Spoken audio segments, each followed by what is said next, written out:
Hello बच्चों, good morning, नमस्कार। मैं हूं कृष्ण मुरारी राठौर और मैं सरस्वती विद्या विहार के प्लेटफॉर्म पर आप लोगों का सभी का स्वागत करता हूं। 11वीं क्लास केमिस्ट्री हम पढ़ रहे थे। कल मैंने टॉपिक स्टार्ट किया था agriculture chemistry, atomic structure. Chapter का नाम था एटॉमिक स्ट्रक्चर, परमाणु संरचना। परमाणु संरचना चैप्टर सेकंड हमने स्टार्ट किया था एटॉमिक स्ट्रक्चर, परमाणु संरचना। बात की थी परमाणु संरचना के बारे में कि सबसे पहले परमाणु के बारे में डाल्टन नामक वैज्ञानिक ने डिफाइन किया है। डाल्टन एक वैज्ञानिक थे, उन्होंने डिफाइन किया कि परमाणु एक अविभाज्य कण होता है, अर्थात परमाणु को विभाजित नहीं किया जा सकता। लेकिन बाद में कुछ अन्य वैज्ञानिक हुए जैसे जे थॉमसन, गोल्डस्टीन एवं जेम्स चैडविक। उन्होंने डिफाइन किया कि परमाणु मुख्य रूप से 3 मूलभूत कणों से मिलकर के बना होता है, जिन्हें हम इलेक्ट्रॉन, प्रोटॉन और न्यूट्रॉन कहते हैं। 3 मूलभूत कण उसमें होते हैं जिन्हें प्रोटॉन, इलेक्ट्रॉन, न्यूट्रॉन कहते हैं। अब प्रोटॉन इलेक्ट्रॉन की खोज किस रूप में हुई है उसके बारे में हम डिस्कस कर रहे थे। इलेक्ट्रॉन की खोज जो हुई है वो कैथोड किरणों के रूप में हुई है, और जो प्रोटॉन की खोज हुई है वो एनोड किरणों के रूप में, जिन्हें हम धन किरणें या कैनाल किरणें कहते हैं, उस रूप में हुई। तो कैथोड किरणों के बारे में कल हमने पढ़ लिया था, एक बार फिर मैं रिवाइज कर देता हूँ तो ध्यान रहेगा। कैथोड रेज, मैंने आपसे कहा था कि कैथोड किरणें या ऋण किरणें जिनको कहा जाता है, किस प्रकार से उनकी खोज हुई है। ऋण किरणें तो कांच की जो एक डिस्चार्ज नलिका है, ये कांच की डिस्चार्ज नलिका ली थी इन्होंने, और कांच की डिस्चार्ज नलिका लेकर के इसमें इलेक्ट्रोड लगा दिए, और इलेक्ट्रोड लगा करके इन्हें बाह्य परिपथ में बैटरी से कनेक्ट कर दिया। ये कैथोड और ये हैं एनोड। निर्वात पंप के माध्यम से इसमें जो गैस भरी हुई थी उस गैस के दाब को कम किया, और गैस के दाब को कम करके इसमें हाई वोल्टेज लगभग 10,000 वोल्ट विभव की धारा पास की, जिसके फलस्वरूप इन्होंने देखा कि कैथोड से एनोड की ओर कुछ किरणें एक सीधी रेखा में गति करती हुई कांच की दीवार से टकराकर एक विशेष प्रकार की चमक उत्पन्न करती हैं, और इन किरणों को ही कैथोड किरणें कहा जाता है। क्या बोलते हैं इनको? कैथोड किरणें। और कैथोड किरणों पर कौन सा चार्ज है? Negative charge. ये कैथोड किरणें नेगेटिव चार्ज हैं, इन पर माइनस चार्ज इन पर उपस्थित होता है। क्लियर है ना? तो प्रॉपर्टी भी कल हमने पढ़ी थी, बात की थी इसके गुणों के बारे में कि क्या इसके गुण होंगे। जैसे कि मान लीजिए हमने पढ़ा कि कैथोड किरणें कैथोड से एनोड की ओर एक सीधी रेखा में गति करती है, ठीक है, और कांच की दीवार से टकराकर एक विशेष प्रकार की चमक उत्पन्न करती है। नेक्स्ट है कि यदि इन किरणों के मार्ग में कोई धातु की पतली पत्ती रख दी जाए तो वह हल्की गर्म हो जाती। इसका मतलब भी हुआ कि ये किरणें तापीय प्रभाव उत्पन्न करती हैं। कौन सा प्रभाव? तापीय प्रभाव। यदि उस पत्ती को हटाकर वहाँ पर कोई सूक्ष्म पिंचक्र रख दें, रोटेशन करने वाला, जैसे फैन है, क्या है, एक पिंचक्र है, ऐसा सूक्ष्म पिंचक्र यदि रख दिया जाए, जैसे हमने बात की, यह पिंचक्र हमने रख दिया है, तो किरणें जैसे ही इस पर टकराएगी, टकराने के बाद इसका रोटेशन होने लगेगा, अर्थात ये सूक्ष्म पिंचक्र घूमने लगता है। इसका मीन्स ये हुआ कि ये किरणें यांत्रिक प्रभाव भी उत्पन्न करती। कौन सा प्रभाव? यांत्रिक प्रभाव। क्लियर है ना? इसके अलावा इन किरणों पर कौन सा चार्ज बेटा, नेगेटिव चार्ज, ऋणावेश उपस्थित हैं। यदि इस कांच की नलिका को वैद्युत या चुंबकीय क्षेत्र के मध्य रख दिया जाए, वैद्युत क्षेत्र या चुंबकीय क्षेत्र के मध्य इसको रख दिया जाता है, तो ऐसी कंडीशन में ये किरणें सीधी गति नहीं करेगी, अपितु यह इस धनावेशित भाग की ओर, ये प्लस माइनस हैं, प्लस धनावेशित भाग की ओर मुड़ जाती है। तो ये थे कैथोड किरणों के गुण, और इस पर नेगेटिव चार्ज होने के कारण इसी को आगे जाकर के इलेक्ट्रॉन कहा गया। जे थॉमसन ने इन कैथोड किरणों का अध्ययन किया था और बताया कि जो कैथोड किरणें हैं उन्हीं को इलेक्ट्रॉन कहा गया है। कुछ प्रॉपर्टी उसके दिए, कुछ गुण दिए हैं। खोजकर्ता इलेक्ट्रॉन के कौन होंगे, जे थॉमसन ने दी। इलेक्ट्रॉन के खोजकर्ता किसको जाता है, जे थॉमसन को, ठीक है। इलेक्ट्रॉन नाम दिया था स्टोनी नामक वैज्ञानिक ने। इलेक्ट्रॉन का आवेश जो होता है वो -1.602 इंटू 10 की पावर -19 कूलाम होता है, और इलेक्ट्रॉन का जो द्रव्यमान है वो 9.1 इंटू 10 की पावर -28 ग्राम होता है। यहाँ तक कल हमने बात की थी, आज हम पढ़ेंगे इसमें। नेक्स्ट टॉपिक रहेगा हमारा वो है इलेक्ट्रॉन के आवेश व द्रव्यमान के अनुपात का निर्धारण। तो देखते हैं अगला टॉपिक हमारा वो है इलेक्ट्रॉन के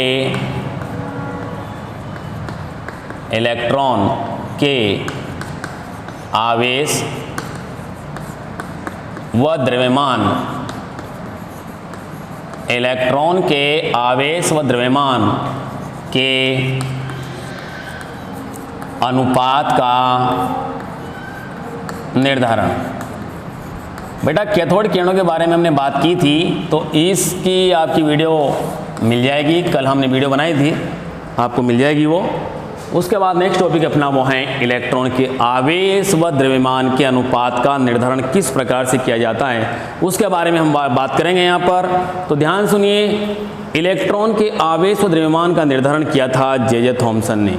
किस प्रकार से किया वो सुनिए आप।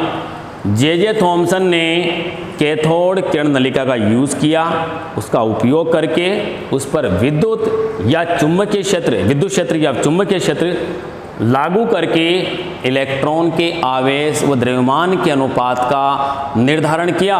किस प्रकार से देखिए आप, ये एक नलिका ली है, ये ट्यूब है, और यहाँ पर ये एक प्रतिदीप्तिशील पर्दा रखा हुआ है। इस पर्दे पर जिंक सल्फाइड का लेप है, जिंक सल्फाइड से लेपित पर्दा, ताकि किरणें हमें आसानी से यहाँ पर प्राप्त हों। लेपित पर्दा, यहाँ इस पार्ट में कैथोड लगाया और इस पार्ट में यहाँ पर एनोड लगाया।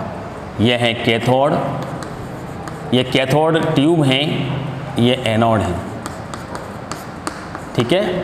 और इसको बैटरी से कनेक्ट कर दिया है, ये बैटरी से इसको कनेक्ट कर दिया। यहाँ पर इन्होंने वैद्युत क्षेत्र आरोपित किया, वैद्युत क्षेत्र इस पर आरोपित किया है, और चुंबकीय क्षेत्र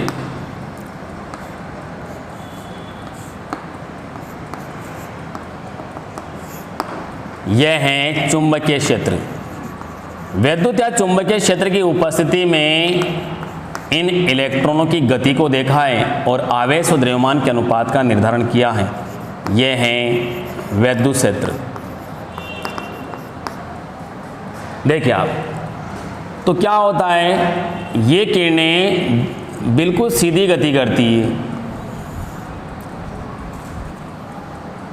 किसके अनुपस्थिति में, वैद्युत और चुंबकीय क्षेत्र की अनुपस्थिति में। जब इनकी अनुपस्थिति होगी तो इलेक्ट्रॉन सीधे ही गति करेंगे। लेकिन जब वैद्युत क्षेत्र लागू किया जाता है तो वैद्युत क्षेत्र, जैसे हमने इसको हटा लिया कुछ समय के लिए, वैद्युत क्षेत्र लागू किया, तो वैद्युत क्षेत्र लागू करने के फलस्वरूप प्लस व माइनस पार्ट हैं।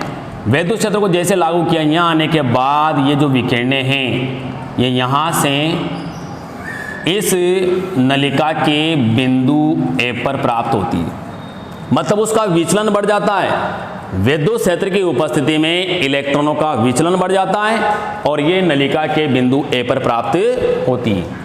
लेकिन यदि विद्युत क्षेत्र को हटा लिया जाए और चुंबकीय क्षेत्र आरोपित किया जाए तो उस कंडीशन में ये जो इलेक्ट्रॉन हैं ये विचलित होकर के बिंदु बी पर प्राप्त होते हैं, ठीक है। लेकिन यदि इन दोनों की अनुपस्थिति हो या इन दोनों का पारस्परिक संतुलन हो तो ये इलेक्ट्रॉन बिल्कुल सीधी रेखा में गति करते हुए बिंदु सी पर प्राप्त होते हैं। इसको नंबरिंग कैसे भी कर सकते हैं अपन, ए बी सी बी इसको रिप्रेजेंट कर सकते हैं, ठीक है। तो इस तरीके से हैं। यह था कैथोड नलिका का एक्सपेरिमेंट जिसके आधार पर इलेक्ट्रॉन के आवेश व द्रव्यमान के अनुपात का निर्धारण किया है। तो ध्यान सुनिए, जे थॉमसन ने 1898 में डिफाइन किया कि कैथोड किरण नलिका का उपयोग करते हुए इलेक्ट्रॉन के आवेश व द्रव्यमान के अनुपात का निर्धारण किया है। इन्होंने किरणों पर, इन इलेक्ट्रॉन पर विद्युत क्षेत्र एवं चुंबकीय क्षेत्र आरोपित करके दोनों के अनुपात का मेजरमेंट किया है और देखा है कि किस प्रकार से जब ये क्षेत्र लागू किए जाते हैं तो इलेक्ट्रॉन अपने मूल पथ से विचलित हो जाता है। आगे बात समझ में? तो लिखते हैं इसके बारे में। देखिए मैं लिख रहा हूँ यहाँ पर, जे थॉमसन ने जे थॉमसन, नोट करो आप भी, जे थॉमसन ने कैथोड किरण नलिका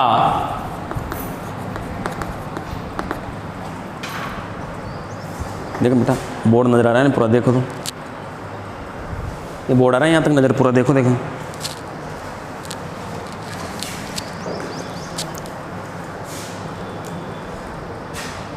क्लियर आ रहा है? कैथोड किरण, कैथोड किरण नलिका, कैथोड किरण नलिका का उपयोग करते हुए, कैथोड किरण नलिका का उपयोग करते हुए विद्युत एवं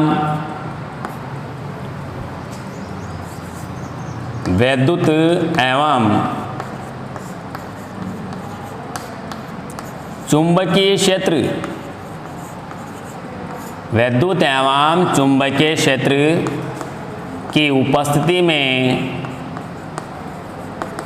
विद्युत एवं चुंबकीय क्षेत्र की उपस्थिति में इलेक्ट्रॉन के आवेश एवं द्रव्यमान के अनुपात का निर्धारण किया।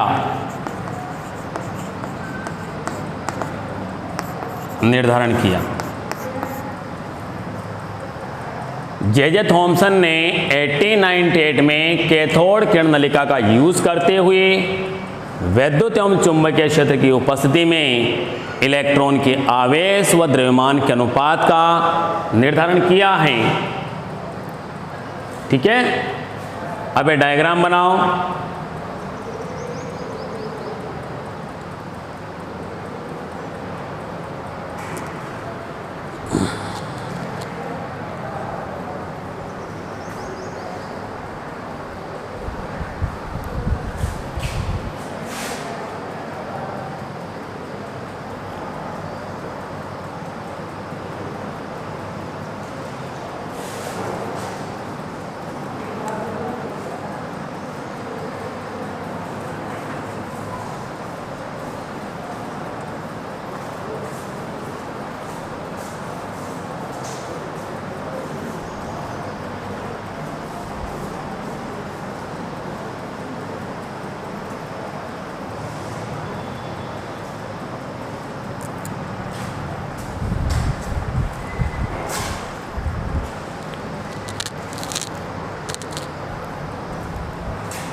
व्यवस्थित तरीके से पढ़ना, ठीक है। बहुत मज़ा आने वाला है केमिस्ट्री के अंदर, ठीक है ना। बस जो पढ़ाया जाए उसको नियमित रूप से पढ़ते रहो, याद करते रहो, ताकि जो भी चीज़ हमें पूछी जाए उसका हम आसानी से आंसर दे सकें। इसलिए मेहनत हमें करनी है, हमारी तरफ से कोई कमी नहीं होगी। तो आप भी बहुत मेहनत करना और बहुत अच्छा रिजल्ट देना है, ठीक है बेटाओं। नोट कर लिया सभी ने?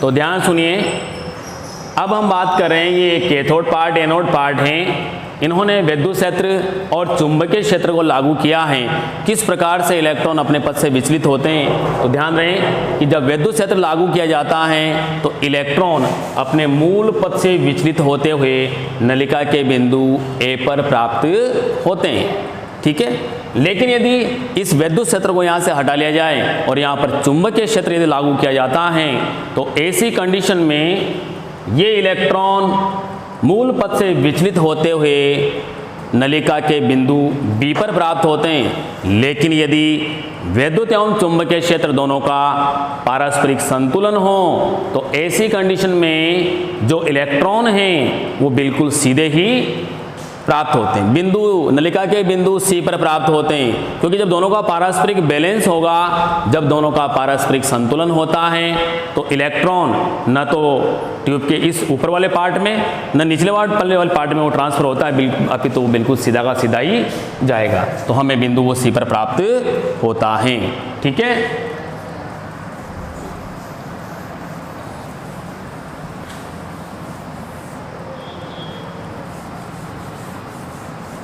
देखिए आगे, तो नीचे लिखना है हमें, जब इलेक्ट्रॉन पर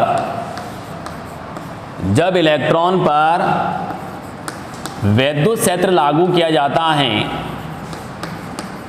जब इलेक्ट्रॉन पर विद्युत क्षेत्र लागू किया जाता है तो इलेक्ट्रॉन नलिका के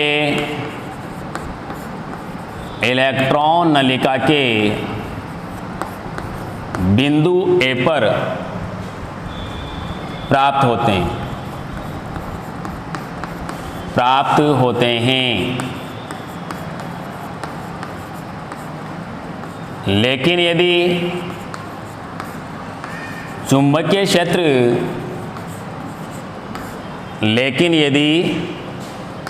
चुंबकीय क्षेत्र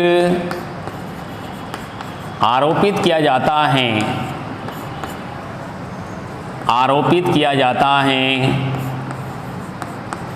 तो इलेक्ट्रॉन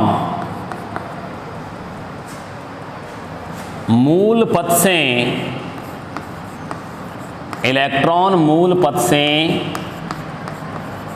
विचलित होकर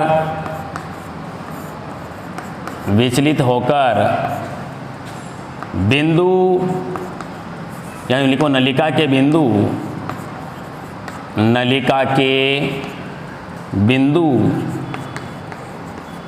बी पर प्राप्त होते हैं।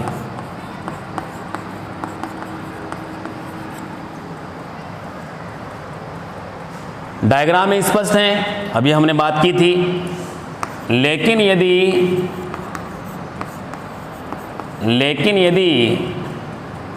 विद्युत क्षेत्र एवं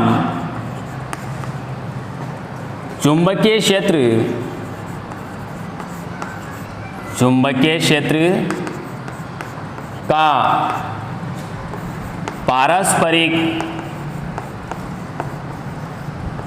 पारस्परिक संतुलन हो तो इलेक्ट्रॉन नलिका के बिंदु सी पर प्राप्त होते हैं।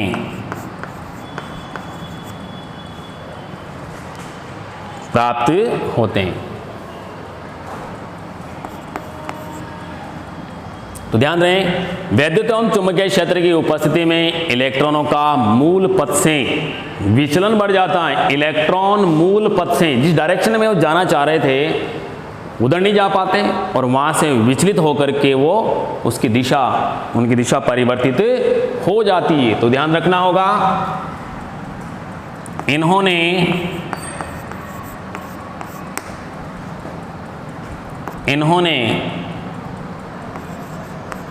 इलेक्ट्रॉन पर वैद्युत एवं चुंबकीय क्षेत्र लागू किया,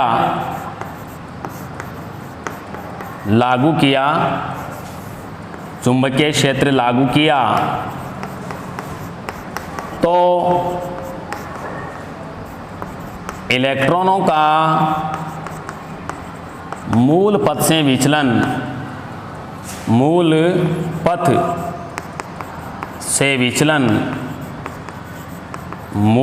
से विचलन बढ़ जाता है, मूल पथ से विचलन बढ़ जाता है, जो निम्न बिंदुओं पर निर्भर करता है, जो निम्न बिंदुओं पर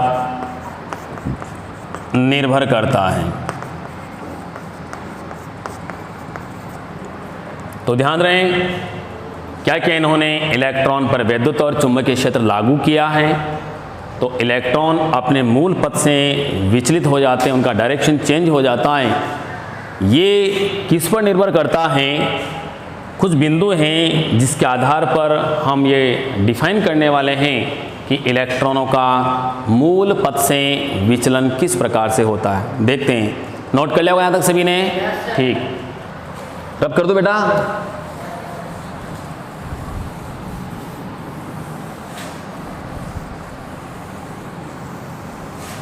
देखिए आप किस प्रकार से विचलन होगा। सबसे पहली बात तो ये सुनना ध्यान से, इलेक्ट्रॉन पर आवेश की मात्रा अधिक होने से, जब इलेक्ट्रॉन पर आवेश अधिक है तो आवेश की मात्रा अधिक होने से वैद्युत और चुंबकीय क्षेत्र के मध्य की जो पारस्परिक अन्योन्य क्रियाएं हैं उनके बीच में लगने वाला आकर्षण प्रतिकर्षण बल, पारस्परिक अन्योन्य क्रियाएं बढ़ जाती हैं, जिसके फलस्वरूप इलेक्ट्रॉन मूल पथ से विचलित हो जाता है, उसका विचलन बढ़ जाता है।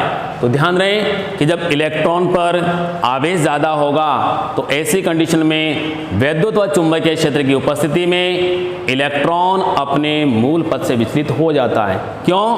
क्योंकि उन दोनों के मध्य की पारस्परिक जो अन्य क्रियाएं हैं वो बढ़ जाती हैं और इलेक्ट्रॉन विचलित हो जाता है। दूसरी बात यह है कि यदि कण का द्रव्यमान कम है, कण हल्का है, इलेक्ट्रॉन की बात करें, कोई सूक्ष्म पार्टिकल हम लिया, इलेक्ट्रॉन लिया है, यदि इलेक्ट्रॉन का द्रव्यमान कम है, वह कण हल्का है, तो हल्का होगा तो विचलन क्या होगा? ज़्यादा होगा, मतलब ज़्यादा विचलित होगा। जैसे हम बात करते हैं चौक हैं, अब इस चौक के मैंने क्रिस्टल तोड़ लिया बेटा, अब इसको मैंने छोड़ दिया तो क्या होगा? यह अनियमित रूप से होगा, फैलेगा। लेकिन इसको हम देखें तो ये डरगे के डायरेक्शन में जाएगा, तो विचलन क्या हो गया? यदि कण हल्का है तो उसका विचलन भी क्या होता है? ज़्यादा होता है। समझ रहे हैं मेरी बात? और एक और बात यह है कि विद्युत क्षेत्र की वोल्टता एवं चुंबकीय क्षेत्र की प्रबलता जितनी ज़्यादा होगी, इलेक्ट्रॉनों का मूल पथ से विचलन उतना ही अधिक होगा। क्लियर है बात? मतलब यदि प्रबलता ज़्यादा होगी, यदि विद्युत क्षेत्र की वोल्टता ज़्यादा है, चुंबकीय क्षेत्र की प्रबलता ज़्यादा है, तो ऐसी कंडीशन में इलेक्ट्रॉन अपने मूल पथ से विचलित हो जाता है। तो देखते हैं, पहला पॉइंट हम लिख रहे हैं, इलेक्ट्रॉन पर या किसी कण पर आवेश की मात्रा,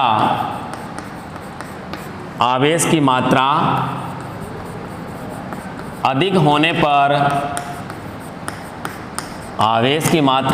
पर, वैद्युत एवं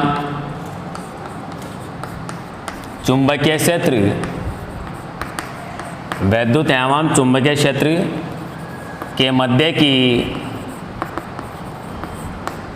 पारस्परिक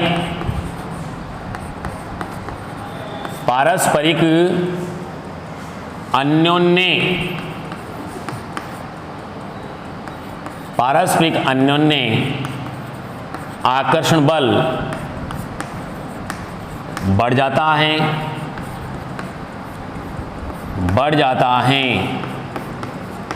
जिससे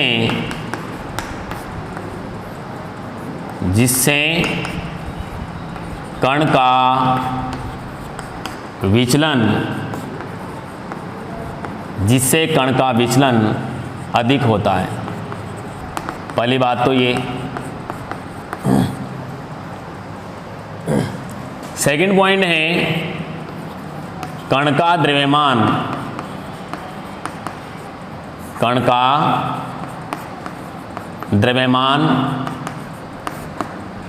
कण के हल्का होने से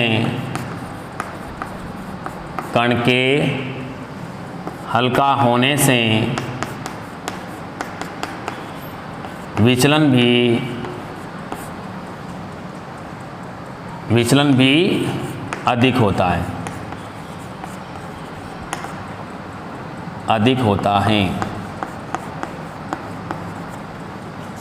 इसके अलावा तीसरा महत्वपूर्ण बिंदु यह है, कण पर विद्युत और चुंबकीय क्षेत्र की प्रबलता ज़्यादा है तो उस कंडीशन में भी इलेक्ट्रॉन का मूल पथ से विचलन बढ़ जाता है।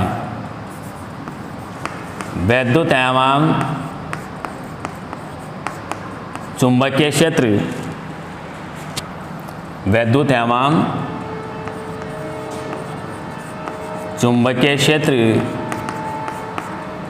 की प्रबलता अधिक होने पर इलेक्ट्रॉनों का मूल पथ से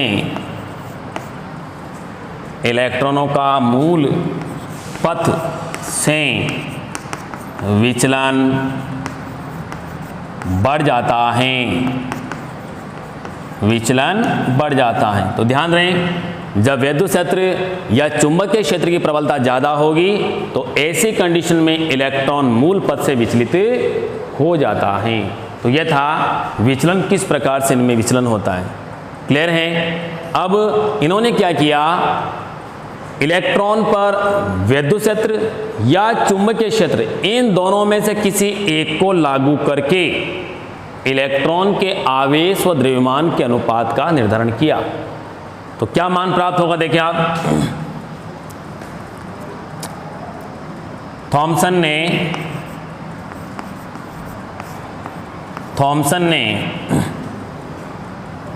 विद्युत क्षेत्र या चुंबकीय क्षेत्र दोनों में से किसी एक की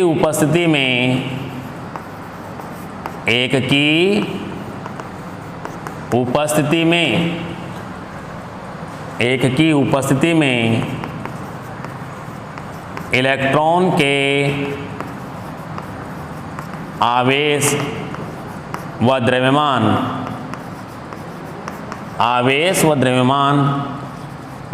के अनुपात का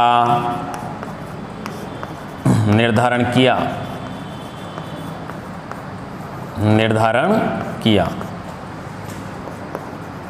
तो ध्यान रहे, हम लिखेंगे E/m इक्वल इलेक्ट्रॉन का आवेश होता है 1.602 × 10⁻⁻19 कूलाम।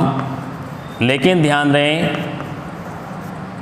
नेगेटिव साइन आता है इलेक्ट्रॉन के लिए, लेकिन यहाँ गैस जो है वो गैस पॉजिटिव है, हीलियम या हाइड्रोजन हम लेते हैं, तो ऐसी कंडीशन में वो वैल्यू फिर क्या आएगी, धनात्मक। यानी इसका नवीनतम मान जो आता है उसका मोड चेंज यदि होता है तो ऐसी कंडीशन में फिर वैल्यू क्या आती है, पॉजिटिव आती है। और द्रव्यमान है 9.1 × 10⁻⁻28 ग्राम, तो ये हो जाएगा 1.76 × 10⁸ कूलाम प्रति ग्राम, या केजी में देखें तो 1.76 इंटू 10 की पावर 11 कूलाम प्रति ग्राम। ठीक है बेटाओ, तो यह था इलेक्ट्रॉन के आवेश द्रव्यमान के अनुपात का निर्धारण। E/m इलेक्ट्रॉन का चार्ज है वो है -1.602, लेकिन यहाँ पर गैस की प्रकृति परिवर्तित होने के कारण हमने इसको पॉजिटिव लिया है। 1.602 इंटू 10 की पावर -19 कूलाम, और द्रव्यमान जो होगा वो 9.1 इंटू 10 की पावर -28 ग्राम होता है। दोनों कैलकुलेट करेंगे तो रिजल्ट आएगा 1.76 इंटू 10 की पावर 8 कूलाम प्रति ग्राम, कूलाम प्रति ग्राम। ठीक है, या केजी में देखें, सॉरी ये केजी में है, केजी के अंदर है, तो यह हो गया 1.76 इंटू 10 की पावर 11 कूलाम प्रति किलोग्राम, क्योंकि 10 की घात -3 इंक्रीज हो जाएगी, इसे केजी में कन्वर्ट करेंगे तो -31 हो जाएगा, तो फिर वैल्यू कितनी आ जाएगी 10 की पावर 11 कूलाम प्रति ग्राम। तो यह था इलेक्ट्रॉन के आवेश व द्रव्यमान के अनुपात का निर्धारण, जो किसने किया था? जे थॉमसन ने किया था। किसने? जे थॉमसन ने। क्लियर है? Topic clear? तो ये हमने यहाँ तक पढ़ा। इसके बाद अगला टॉपिक अपना आता है, वह है इलेक्ट्रॉन पर आवेश का निर्धारण। तो नेक्स्ट टॉपिक हमारा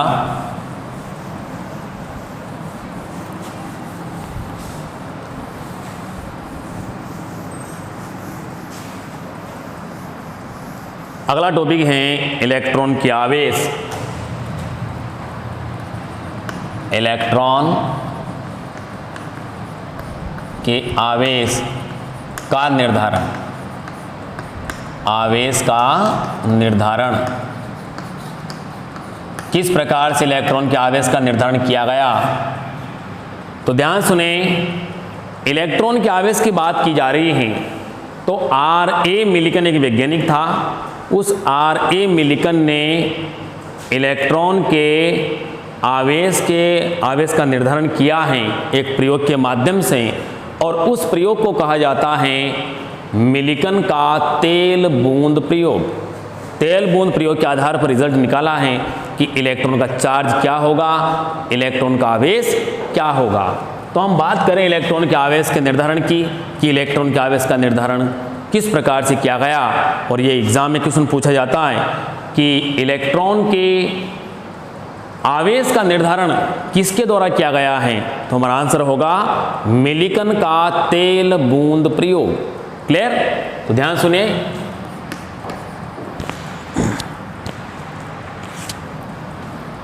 R.A. मिलिकन ने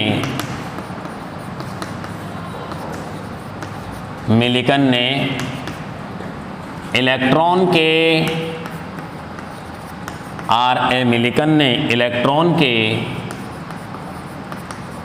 आवेश का निर्धारण, इलेक्ट्रॉन के आवेश का निर्धारण एक प्रयोग से किया,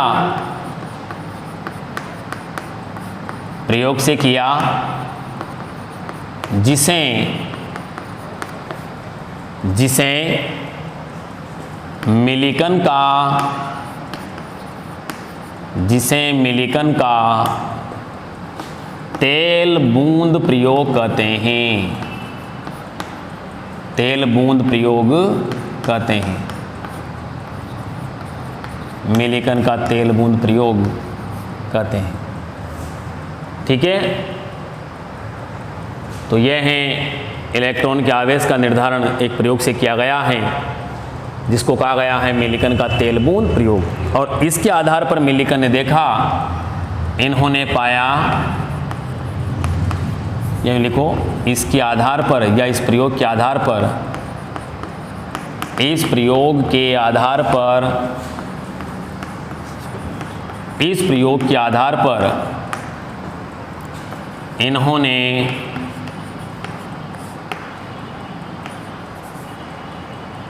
इलेक्ट्रॉन, इन्होंने बताया या इन्होंने पाया कि इलेक्ट्रॉन का आवेश इलेक्ट्रॉन का आवेश -1.602 इंटू 10 की पावर -19 कूलाम होता है। लेकिन इलेक्ट्रॉन का जो नवीनतम मान है, इलेक्ट्रॉन के आवेश का नवीनतम मान गैस के आधार पर निर्धारित किया गया है। आवेश का नवीनतम मान 1.602 इंटू 10 की पावर -19 कूलाम होता है। कूलाम होता है, ये बात इन्होंने बताई है, ठीक है। और इन्होंने द्रव्यमान का निर्धारण भी किया है। इन्होंने इलेक्ट्रॉन के आवेश तथा E/m के मान के आधार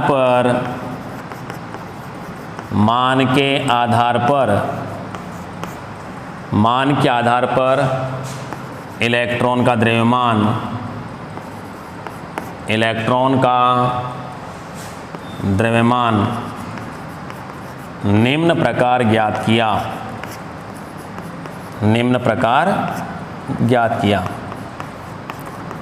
तो हम जानते हैं E/m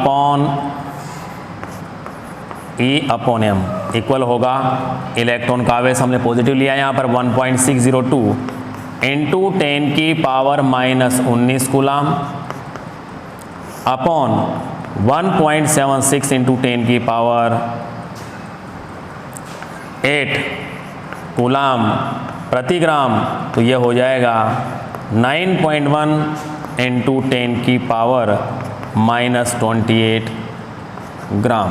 तो कूलाम से कूलाम क्या हुआ, कैंसिल हो जाएगा, ग्राम बटे में ऊपर जाते क्या हो जाएगा, पॉजिटिव हो जाएगा ये। तो 9.1 इंटू 10 की पावर -28 ग्राम होता है क्या, इलेक्ट्रॉन के द्रव्यमान का मान। तो ये था बेटा इलेक्ट्रॉन के आवेश का निर्धारण।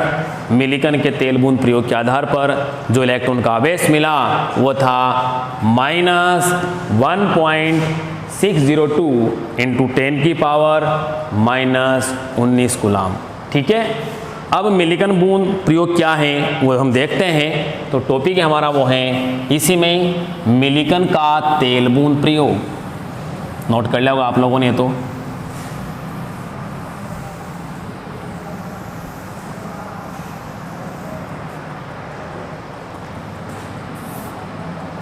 मिलिकन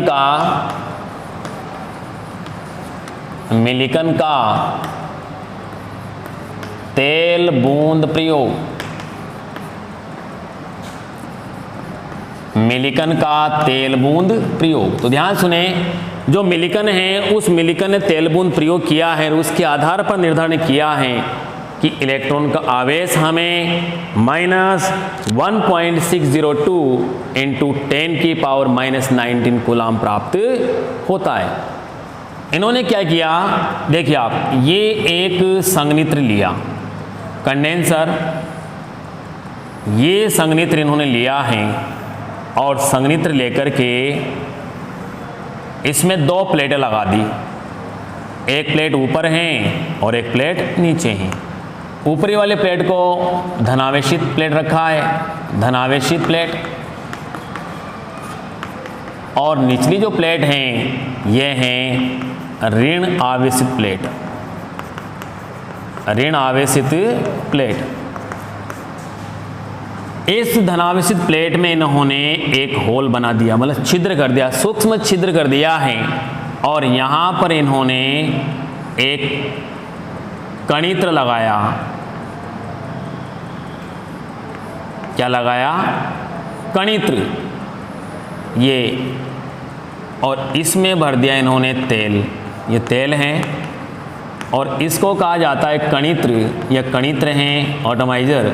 इस कणित्र की सहायता से इसको पंच किया जाता है, तो पंच करने तेल की बूंदी आएगी और इस होल से गुजरती हुई यहाँ पर प्राप्त होगी। ये हैं तेल बूंद। क्या है ये? तेल बूंद, तेल की बूंद है।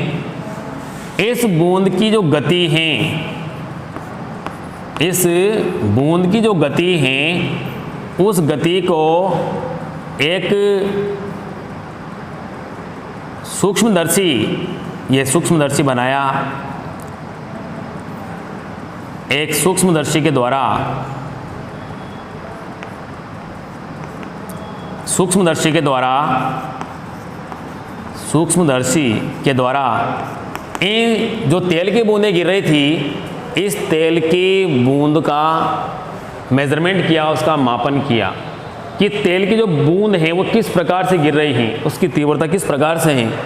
उसका मापन करने के लिए यहाँ पर सूक्ष्मदर्शी का यूज़ किया है। क्लियर है? तो इस कणित्र की सहायता से इसको जैसे पंच किया, तो पंच करने पर जो तेल की बूंद है, वो तेल की बूंद इस धनावेशित प्लेट को पार करके कक्षक के अंदर आती है। ठीक है? और इस तेल की बूंद की जो गति है, उस गति को सूक्ष्मदर्शी के द्वारा देखा जा सकता है। इसके बाद इन्होंने एक भाग से इसमें एक्स किरण पुंज को प्रवाहित किया। किसको? एक्स किरण पुंज को, एक्स रे को, इसके पुंज का मतलब होता है समूह। एक्स किरणों का जो समूह है इसमें पास किया। जैसे इसमें एक्स किरणों के समूह को पास किया, तो इस कक्षक के अंदर जो गैस भरी हुई थी, उस गैस का इसने आयनन कर दिया, अर्थात गैस को इन्होंने आयन पार्ट में परिवर्तित कर दिया है, आयनों में उसको परिवर्तित कर दिया। इस प्रकार जो तेल की बूंदें गिर रही हैं और एक भाग से जो गैस पास की हैं, जो एक्स किरणें पास की हैं, तो इन एक्स किरणों और तेल की बूंदों के मध्य टक्कर होने से इन बूंदों पर आवेश उत्पन्न होता है। क्या उत्पन्न होता है? आवेश। उस आवेश का निर्धारण इसके द्वारा किया गया है। अब जो तेल की बूंदें हैं, इस तेल की बूंदों को हम और अधिक तीव्र कर सकते हैं, इनका जो गिराने की प्रवृत्ति उसको अपन तेज कर सकते हैं। ये डिपेंड करता है, या इनकी गति को अपन रोक सकते हैं, ये डिपेंड करता है इन आवेशित प्लेटों की प्रबलता के ऊपर कि आवेशित प्लेटों की प्रबलता किस प्रकार की है। बात समझे आप मेरी? तो ध्यान सुने, ये क्या है बेटा? एक संघनित्र है। क्या है ये? संघनित्र। और इस संघनित्र में दो प्लेटें लगा दी, एक प्लेट धनावेशित है और दूसरी प्लेट ऋणावेशित है। एक भाग से इसमें कणित्र की सहायता से तेल की बूंद को पास किया, तो जो धनावेशित प्लेट है वहाँ से तेल की बूंद कक्षक के अंदर प्रवेश करती है। इस तेल की बूंद की जो गति है उसको सूक्ष्मदर्शी के द्वारा देखा गया और इस कक्षक के अंदर एक भाग से एक्स किरण पुंज को प्रवाहित किया। ठीक? एक्स किरणों ने क्या किया? जो इस कक्षक के अंदर जो गैस भरी हुई थी, उस गैस को आयनों में तोड़ दिया। आयन यदि बनते हैं तो तेल की बूंदों पर आवेश उत्पन्न होगा। क्यों?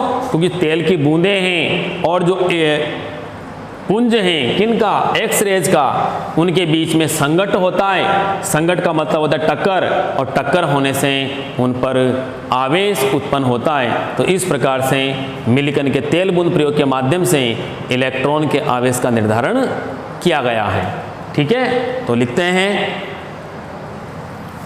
डायग्राम में बनाना है, लिखो।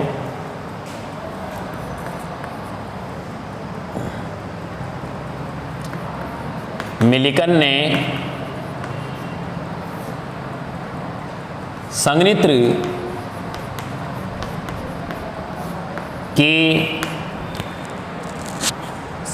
की धनावेशित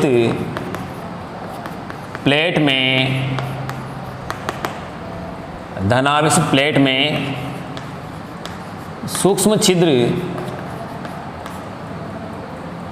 सूक्ष्म छिद्र में से कणित्र के द्वारा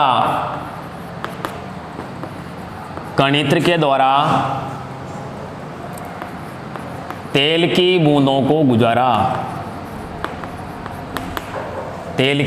को गुजारा। बूंदों की गति को सूक्ष्मदर्शी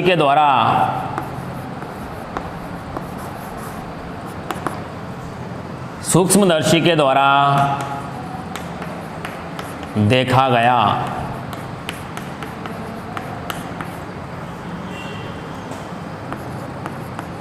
बूंदों की गति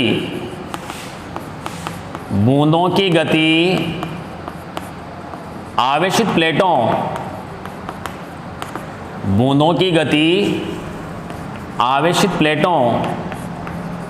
की प्रबलता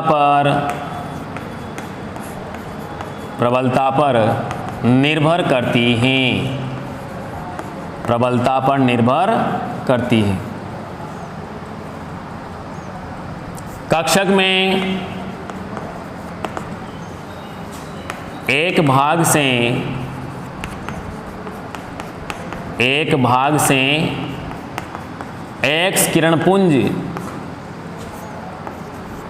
किरणपुंज को प्रवाहित किया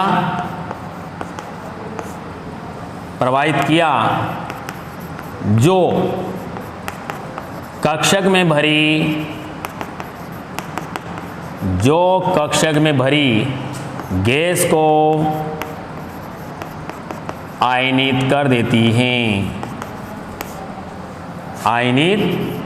हैं।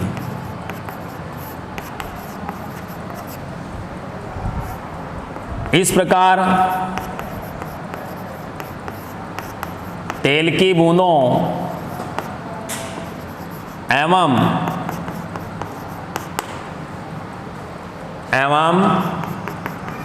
एक्स किरणों के मध्य संघट्ट होने से, संघट्ट जानते हैं टक्कर, संघट्ट का मतलब होता है टक्कर, संघट्ट होने से बूंदों पर आवेश उत्पन्न हुआ। ठीक है, तो यह था मिलिकन का तेल बूंद प्रयोग। समझ में आया होगा? बोलो बेटा, कोई डाउट तो पूछो आप। क्लियर है ना? तो ये था मिलिकन का तेल बूंद प्रयोग। ठीक है, आज के लिए इतना ही। बाकी फिर अपन कल बात करेंगे आगे की ओर। परमाणु, रदरफोर्ड का परमाणु मॉडल क्या होगा। अभी तो हम एनोड किरणें पढ़ेंगे इसके बाद, क्योंकि अभी हमने कैथोड किरणें पढ़ा है, फिर एनोड किरणें, फिर न्यूट्रॉन, है ना, सब बार डिस्कस करेंगे उसके बारे में। जो पढ़ाया गया उसको नियमित रूप से याद करना। ठीक है, ठीक, ओके।